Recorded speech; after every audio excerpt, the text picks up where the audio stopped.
countdown. This is where it gets fun. This is where I come alive.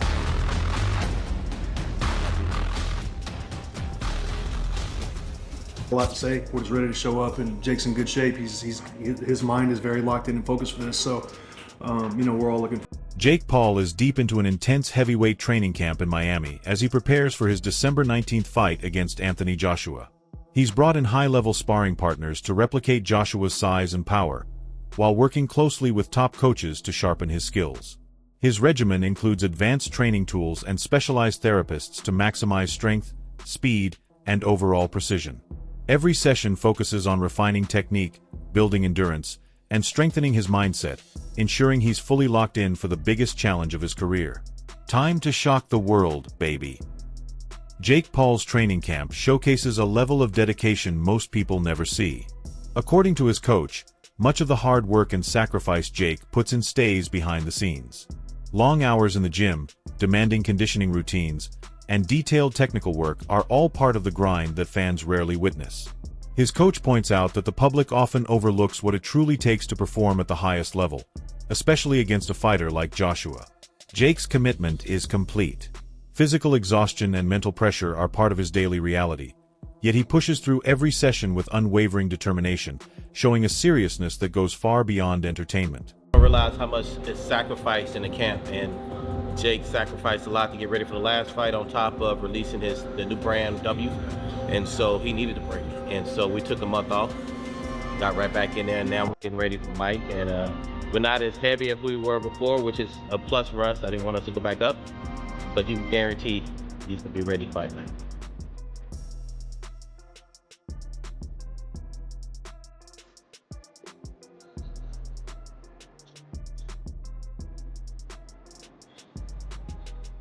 I think in the last 6 weeks, you've seen Jake slowly tighten himself up and get himself prepared, and he's really locked in now.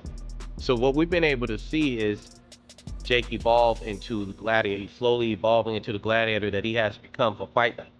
About time he finishes the camp and goes through everything he needs to go through, by that night, he'll be fully prepared. His outer shell that he needs to be able to go in there and be the gladiator for the night, they'll have that ready, and that's what you see happening now. That's the process in which we're in now. Every part of Jake's training is designed with one goal in mind: defeating a proven former champion. Analysts point out that his mental preparation is just as crucial as the physical work he puts in. He visualizes different scenarios, anticipates obstacles, and builds each training session to boost his confidence while targeting any weaknesses. This mental conditioning helps him stay calm under pressure and execute his game plan without hesitation when the stakes are highest. Jake's psychological readiness reflects a level of maturity developed over multiple fights, showing that he's far more than just a social media star who stepped into boxing. Built for this. Enjoy the process, enjoy the moment. When it's over, I'm gonna be missing these moments. 145. Sparring partners play a vital role in Jake Paul's preparation. People inside his camp say he regularly tests himself against seasoned fighters, at times outworking them and sending them home to highlight the gap in skill and drive. With Anthony Joshua now in focus, this is the first time his training mirrors the size and power he'll face in the ring. Sparring partners note that this is exactly what Jake wants: opponents who push him to his limits, forcing him to adjust, adapt, and sharpen his strategy. These sessions allow him to practice under real pressure, fine-tune his defense, and experiment with offensive combinations that could be critical when facing a heavyweight with Joshua's level of strength and experience. Training with Jake Paul, when that was, how much sparring you did with him. So training with Jake Paul, I got to understand how he was as a fighter. He was new into the boxings. He was developing at a very quick rate. This guy trained his ass off. Like, we would spar twice a week in the hot ass gym in Puerto Rico. I don't wish that on my worst enemy. Dude, when I tell you Jake was beating up all these professional boxers who was sparring them, it was just one of those, like, bro, he was whooping their ass and sending them home. That same night he said, he told everybody bluntly, I'm sending you and home. Only person saying he's this guy Anthony. And he was like, the reason why, because this motherfucker's coming here and giving me work that I need. None of y'all giving me. Tony Jeffries, a respected boxing trainer, highlights the unmatched intensity of Jake Paul's current training camp. He explains that this isn't a typical program. It mirrors the demands and structure of Olympic-level preparation. Paul is using cutting-edge equipment, highly specialized conditioning methods, and personalized coaching that targets every part of his performance. The camp is built to develop not just strength, but also speed, endurance, and technical precision, giving him a fully rounded approach to elite-level training.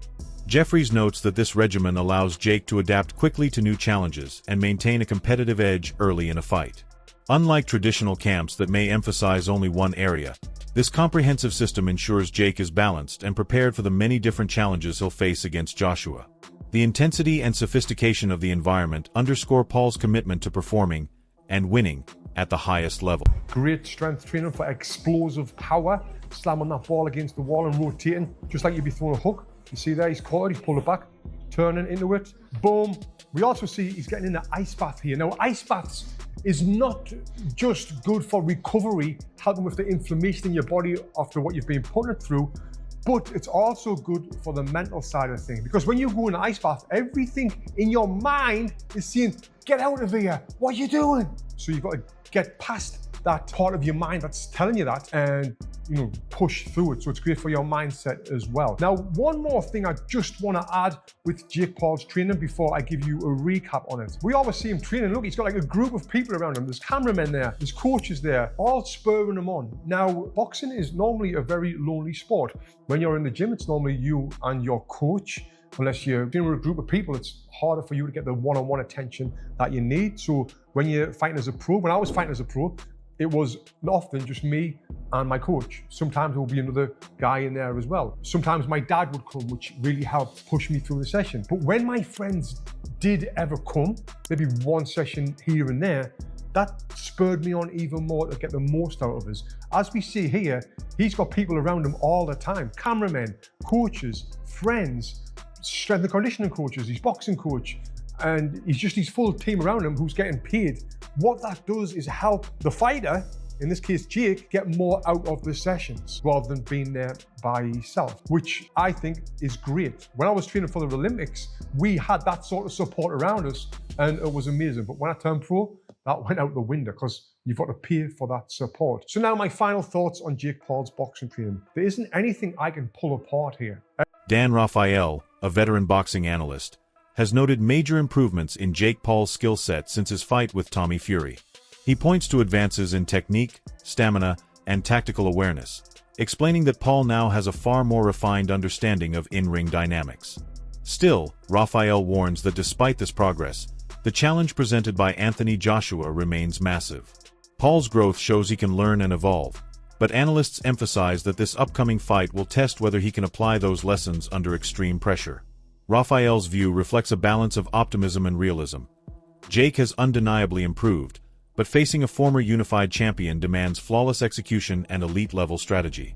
It's a reminder that development in professional boxing is ongoing, especially when preparing for a fight of historic significance.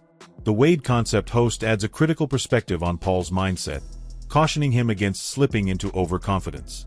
While self-belief is necessary in combat sports, there's a point where confidence can cross into denial. Analysts warn that Paul may be nearing that line, relying too much on belief in his abilities rather than facing the reality of Joshua's experience and power. The host stresses that entering the ring with a sense of delusion can be dangerous, underscoring the need for realistic preparation along with strong psychological resilience. Well, but he's actively like, yes, I am going to knock out AJ. And in any other timeline, we'd all point and laugh. And some people still are pointing and laughing, but I'm just sitting here going, what has he seen that makes him believe that? Not only of what's happened to AJ, sure, he's been knocked out by Daniel Dubois, another 240-pound champion of the world, but what has he seen in himself that makes him think he's going to knock out AJ when he hasn't knocked out anyone since Mike Perry? And Mike Perry, as we know, is not a high-level boxer. He hasn't knocked out a high-level boxer. He could hurt Julio Cesar Chavez, but Chavez knew to cover up and not engage. Maybe he thinks AJ will engage with him, and AJ does do some bad things in the pocket. Again, we'll save it for another video, but the only thing I can think of, and I said it at the beginning of this video, is Jake is absolutely delusional, and he's convinced himself of what's going to happen based on very outlying data, right? The Daniel Dubois knockout, how he struggled with Usyk. Hey, who are you fighting, when, and why? I'm fighting Anthony Joshua because I'm fucking him. What? I'm fighting Anthony Joshua because I'm him. Holy shit, just Let me take a second. Is this motherfucker out? Dude, it's light work. Light work. Well, at least my good old friend Tyson Fury believes that I can win. If Jake Paul fights Anthony Joshua, I'm putting £1 million on Jake Paul. I want some free money. Smart man, Tyson.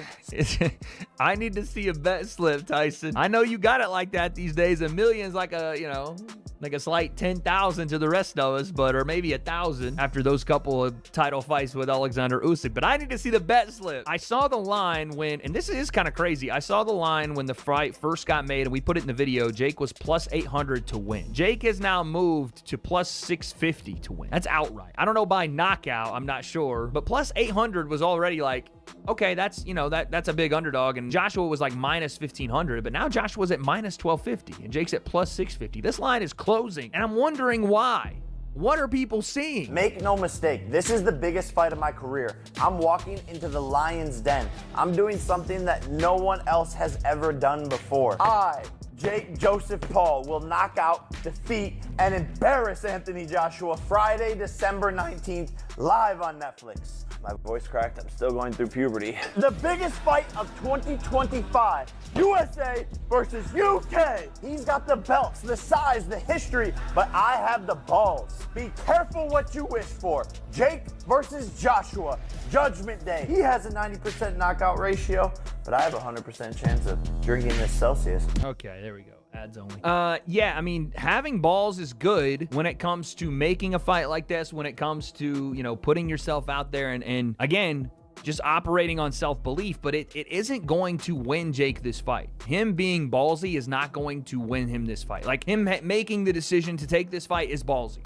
And we can all say it, and we have said it, and I feel like it's starting to become a thing where it's like, that's the only thing we're saying. I feel like everybody is just pointing out that Jake has big balls for doing this, and that's a ballsy move. And that's correct, but we established that already. So now let's talk about the fight itself. What about Jake's ballsiness is going to win him this fight? The fact that he wants to throw, the fact that he'll mix it up, that may be the worst thing that Jake could do is mix it up with Anthony Joshua, because again, you get into 50-50s with a guy that can crack like he can, 90% finish rate. He'll put you on the canvas. He's done it to so many other heavyweights. And yes, AJ sometimes is the one that gets clipped in exchanges like that, with the left hook especially. Former champion Carl Froch underscores just how high the stakes are for both fighters.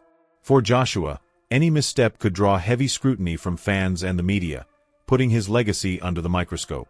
On the other hand, Jake Paul's rising reputation hinges on proving he can take on a legitimate professional challenge and earn credibility among boxing purists.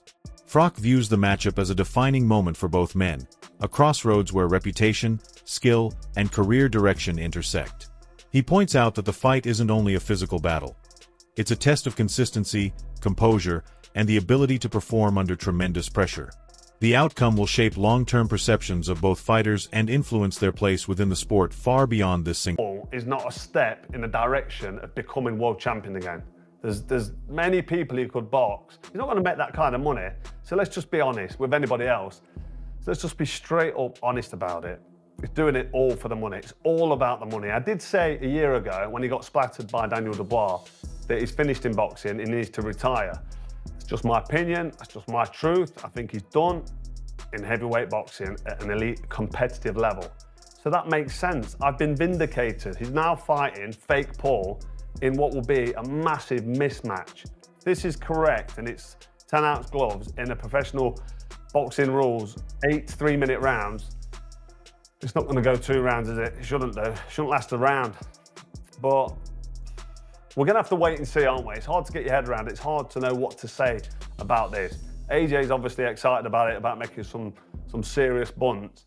And Jake Paul's telling us that he's going to shut all the haters up by jumping in there with AJ. So what is actually going off? We're not going to know, are we, until the fight actually, until the first bell goes, we're not going to know what's actually behind all this. And we can't start throwing accusations of any sort of skullduggery going off, because we've got to take it at face value. It's not an exhibition, so nothing's pre-scripted. This is a professional boxing match that you can make bets on. So it's got to be a real fight. And if AJ goes in there with them little 10-ounce gloves on and throws the Ngannou 1-2 down the middle, I'm talking about the one that rendered Ngannou unconscious and almost snapped his leg. And Ngannou's a decent fighter in the cage. You know, he's a good MMA fighter, and you saw him, he took Tyson Fury, what did he take him, 8, 9, was it 10 rounds? Can't remember how long it was, but he took him the distance and lost a close decision. So he's quite capable, but AJ's a big punching heavyweight. Boxing analyst Joey Knight points out the commercial strategy behind Jake Paul's choice of opponents. He explains that Paul fully understands how high-profile fights attract massive global attention and significant financial rewards. Taking on a celebrated former champion like Anthony Joshua guarantees widespread media coverage, strong audience interest, and revenue on a scale most fighters at Jake's stage rarely experience. This strategic move aligns with Paul's physical and mental preparation, showing that he approaches his career with a balance of athletic ambition and business awareness. Knight emphasizes that modern boxing is about more than in-ring performance. Smart decisions about opponents, timing, and publicity are crucial in shaping a fighter's long-term trajectory.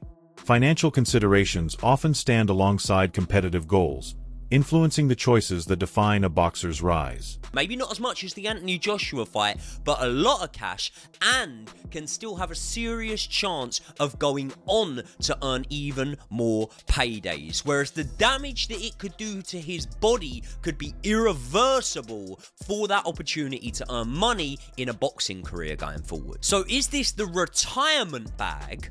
Or do you actually think you can win? Because I read a study recently, and I believe it said something along the lines of men overemphasize or overcalculate their ability to fight by about 500 times. And I'm saying Jake Paul would probably need to be 500 times better to stand a chance against Anthony Joshua. And I can't get how he doesn't already know this. Surely he has sparred with heavyweights. Surely the recent sparring that he had with the likes of Shakur Stevenson and with the likes of Ray Ford, amongst others, Badou Jack, surely that would have taught you that there are levels to boxing. And if these small guys are able to show you things that you had no idea that you were vulnerable to in a boxing ring, what happens when someone who hits 4, 5, 6 times as hard as that does the exact same thing to you and lands it on your chin? The whole reason of why I know where I am in the influencer boxing scene, in the misfit scene, is because of the level that I have sparred at. I've sparred boys that have gone on to box for world titles. I've sparred with English champions, and I've sparred... Legendary ring announcer Michael Buffer highlights the cultural impact the Paul brothers have had on modern boxing. He notes that Jake and Logan Paul have brought a younger generation into the sport, sparking excitement and building an entirely new fan base. Buffer praises their ability to craft compelling storylines, generate anticipation, and attract massive viewership. By combining athletic performance with strong media presence, the Paul brothers have helped revive interest in boxing, proving how powerful strategic branding can be when paired with genuine athletic effort. Logan, first of all, are fantastic athletes.